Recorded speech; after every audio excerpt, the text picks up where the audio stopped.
ஒரு காலத்துல உன்னை உயிரா நேசிச்சவங்க இன்னைக்கு உனக்கு யாருன்னே தெரியாத மாதிரி அந்நியனா நடந்துக்கிறாங்களா? அவங்க ஏன் இப்படி மாறிட்டாங்கன்னு நினைச்சு ராப்பகலா அதை நினைச்சு கவலைப்பட்டுட்டு இருக்கியா? இந்த பாட்டி சொல்றத முழுசா கேளு, உனக்கு ஒரு பெரிய தெளிவை கொடுக்கும். உண்மையில மனுஷங்க மாறலப்பா, அவங்க போட்டிருந்த முகமூடி கழண்டு விழுந்துடுச்சு, அவ்வளவுதான். தேவைக்காக அன்பா நடிக்க வந்தவங்க அந்த தேவை முடிஞ்சதும் அவங்களோட நிஜ முகத்தை காட்டுறாங்க.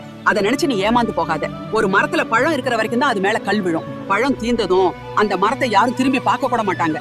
உன்கிட்ட அவங்களுக்கு தேவை முடிஞ்சிருச்சு, அதனால உறவும் முடிஞ்சிருச்சு. நீ மத்தவங்களுக்கு பழம் கொடுக்கற மரமா இருந்தேங்கிறதுக்காக பெருமைப்படு. உன்னை விட்டு போனவங்களை கெஞ்சி புடிச்சு வைக்க நினைக்காத. இதுதான் உலகத்தோட இயல்பு. அதனால போனவங்களை நினைச்சு குழம்பாத. உன்னை விட்டு போனவங்க போகணும்னு இயற்கை ஒரு காரணம் வச்சிருக்கு.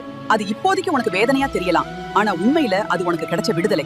தவறான இடத்துல வேர் விட்டிருந்த ஒரு செடிய சரியான இடத்துல நட்டு வைக்க இயற்கை உனக்கு செஞ்ச உதவி அது. உதறி தள்ளுற கைய விட்டுடுப்பா. உன்னை விழாம தாங்கி பிடிக்கிற அன்பை மட்டும் கெட்டியா புடிச்சுக்கோ. நீ சுமக்கிற வழி என்னன்னு மனசை திறந்து கமெண்ட்ல சொல்லு.